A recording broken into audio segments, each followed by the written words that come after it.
The party told you to reject the evidence of your own eyes and ears. It was their final, most essential command. George Orwell, from his famous book, 1984.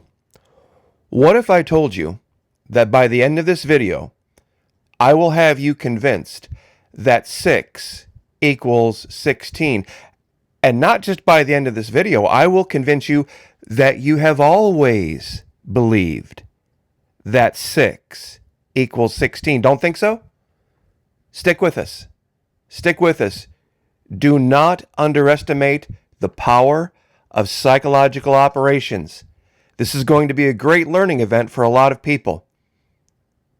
You are being told and have been brainwashed into believing, not your eyes, not your ears, not what your parents taught you or their parents taught them, but what the government wants you to believe. And I can prove it. A lot of people out there think they're free thinkers. They're the most deceived. Trust me on this. We've talked about this over Patreon. In this video here at YouTube, we're going to prove it. There is an article out now. Something has just happened in politics, a major shift, that should prove to everyone how badly deceived they are, but nobody is seeing it.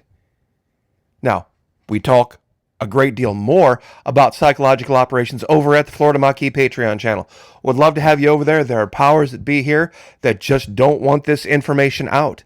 They don't want you realizing what's happening and how easy it is for them to just get inside your head and make you believe things that just aren't true. That's right, 6 equals 16. If you'd like to join us over there, there's 4 levels, whatever God puts on your heart.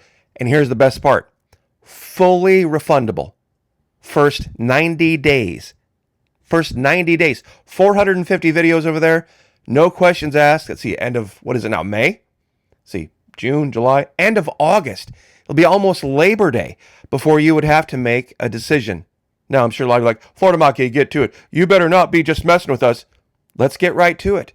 How many of you have heard, pardon me, of the E. Jean Carroll case with Donald Trump? I'm sure many of you have.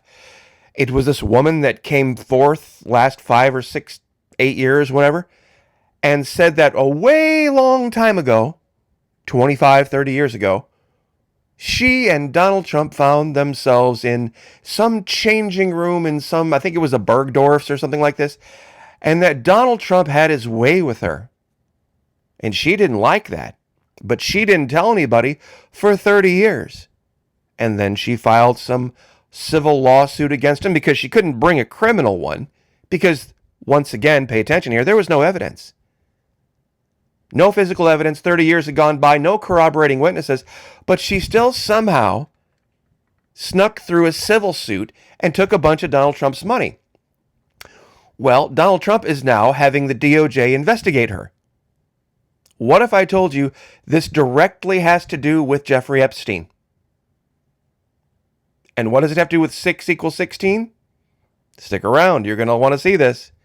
You see, believe it or not, folks, there is exactly the same amount of evidence against Donald Trump in the E. Jean Carroll case as there is against Jeffrey Epstein, or was, rest the man's soul, for pedophilia. You see, most of the world, and a lot of Trump supporters, virtually all of them, believe that Jeffrey Epstein was the world's worst pedophile when there was no physical evidence of any kind, no reliable corroborating witnesses of any kind, and it happened decades ago. Those 3 things are all exactly in common with the E. Jean Carroll case, but Donald Trump's supporters believe that Donald Trump is 100% innocent, and they believe that Jeffrey Epstein is 100% guilty, when the exact same amount of evidence exists in both cases. Still don't think psyops are powerful? You see, it's something we've talked about many times. This is from logicalfallacious.com. Proof surrogate, a claim masquerading as proof or evidence when no such proof or evidence is actually being offered. You see, the key to do this is you have to make the allegation so serious and so wide-ranging that just the allegation alone stands as its own form of evidence, when just accusing somebody of something is never evidence. I don't care if 100 people accuse you of something. If there is no physical evidence to back up those claims, simple accusations will not even get you before a judge. Simple accusations will not even get you before a judge. That's why there was the only thing they brought against Jeffrey Epstein was solicitation of prostitution. And it's the same thing they got Ghislaine Maxwell for providing the prostitutes. There was zero evidence. And this is why they actually had to get rid of Epstein, in my humble opinion, because he was going to have a civil suit like the world had never seen when he got out, and he was going to sue every major news outlet in the world for calling him a pedophile when there was no evidence of it. That's why they had to kill him. Because that lawsuit would have been worth tens, and this is not an exaggeration, tens of billions of dollars. It would have been by far the largest civil settlement, and there would have been no defense for it. This is what's going on. Now, here's the lame-brained part of this that nobody understands. Pictured on the left, Donald Trump and his second wife, Marla Maples. On the right is a very young E. Jean Carroll. They could be sisters. When Donald Trump was confronted about these accusations, he said, quote unquote, E. Jean Carroll's not really my type, when she looks virtually exactly like his second wife. In fact, I have labels on these pictures here, but when he was shown just the plain picture of him here, Ivana here, E. Jean Carroll here, and the woman that, or pardon me, the man that she was married to at that time, he believed Donald Trump looked at this picture, first words out of his mouth were like, oh, that's Marla. He thought he was looking at his own wife, second wife, when he was shown this old picture. For those of you that don't know what this is all based on, this is from The Atlantic, the brazenness of DOJ's reported investigation of E. Jean Carroll. You see, now that E. Jean Carroll has won a civil award, based on the alleged encounter in the Bergdorf's changing room, based on that, now she's being investigated by Trump's DOJ. But nobody is putting the two and two together. And here's where it gets even more bizarre. Now, you see how very much E. Jean Carroll right here and Marla Maples look alike right here? They could be sisters. I showed this in a video probably well over a year ago now. On the right, let's take off my labels from the thumbnail. On the right is a very young Donald Trump and his first wife, Ivana. This is long before Ivanka was born. On the left, this is when Trump is married to his third wife, Melania Trump, First Lady. She's at home with baby. Barron Trump is just a little baby at this time. And here he is, standing in front of a Wicked Pictures logo at a golfing event with Stormy Daniels. Stormy Daniels and Ivanka Trump could also literally have been time-traveling sisters. So the man has a type. Now, here's the bizarre part. Megyn Kelly actually came out. I know a lot of people don't care for her because of the whole Trump thing. She has her own podcast now. And she accidentally told the truth.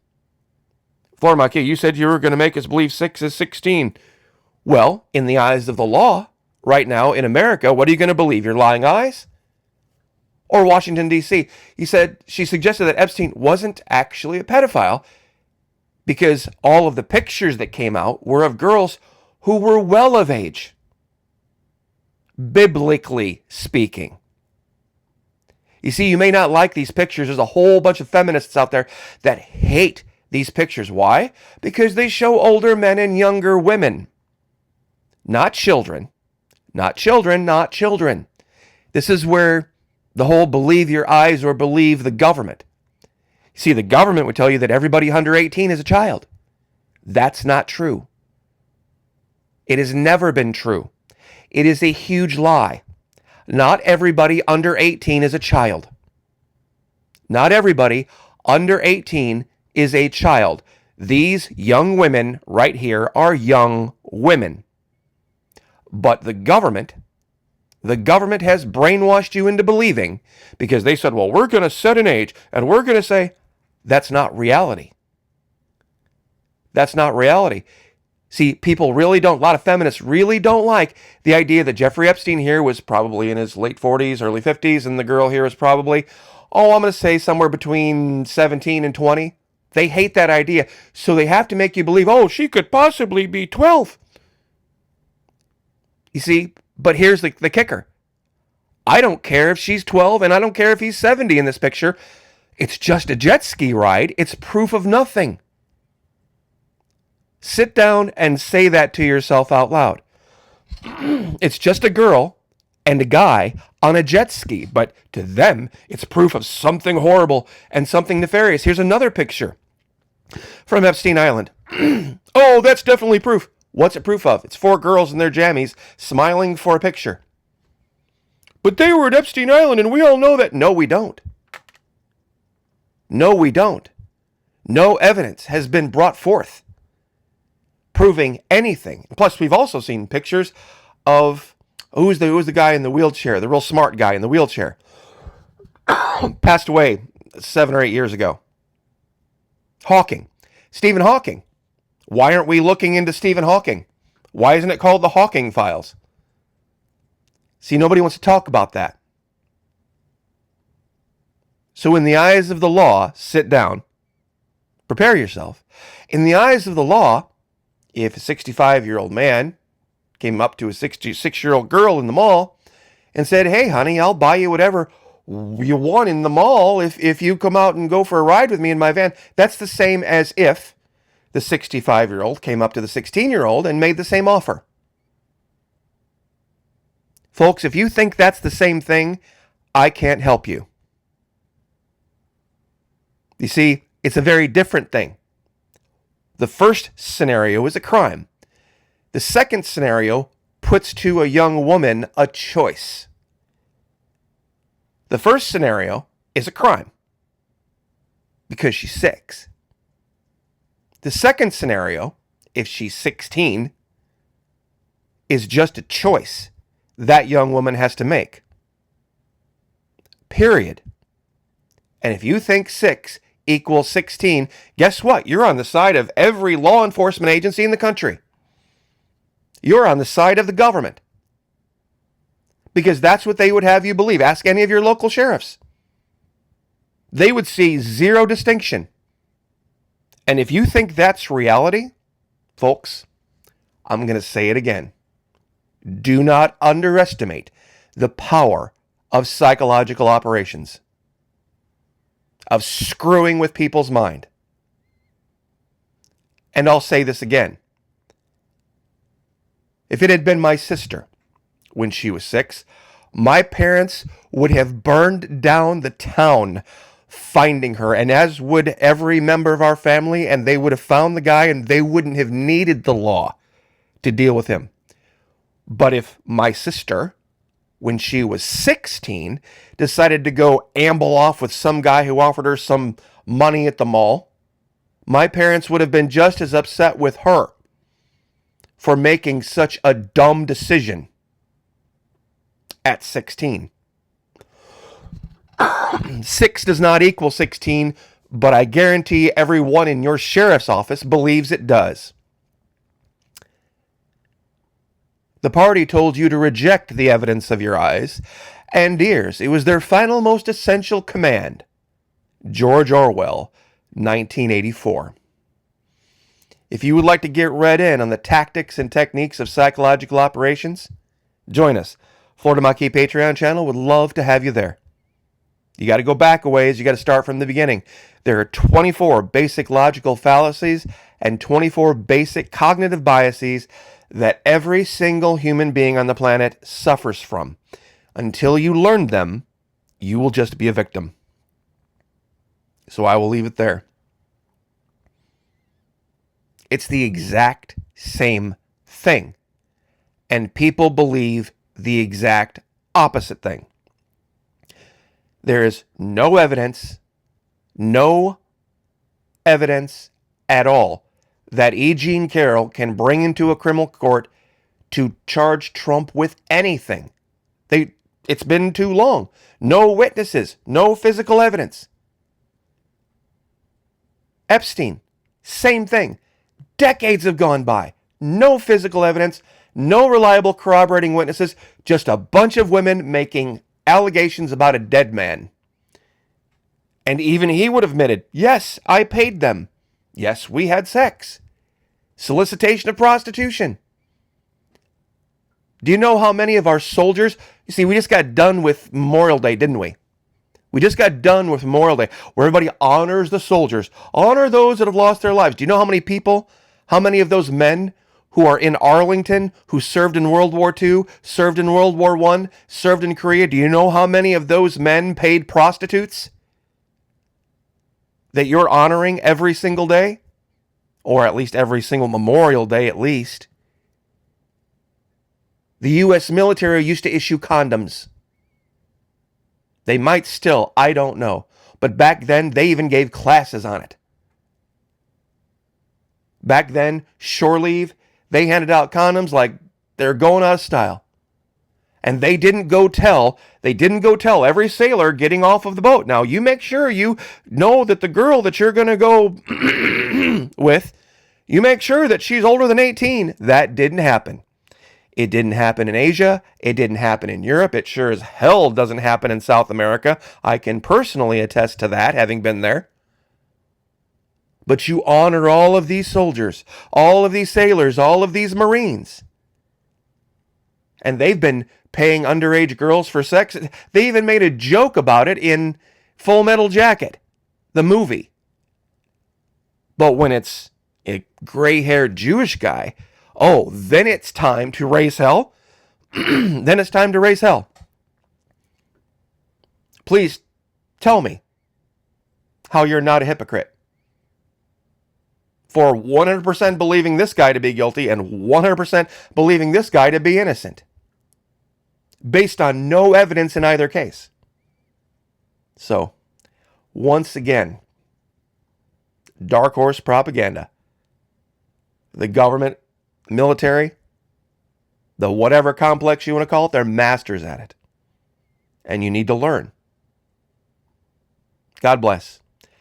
Pray for each other. Pray for me, I'll pray for you. Lift each other up. Like, share, subscribe. I'll see you guys next time.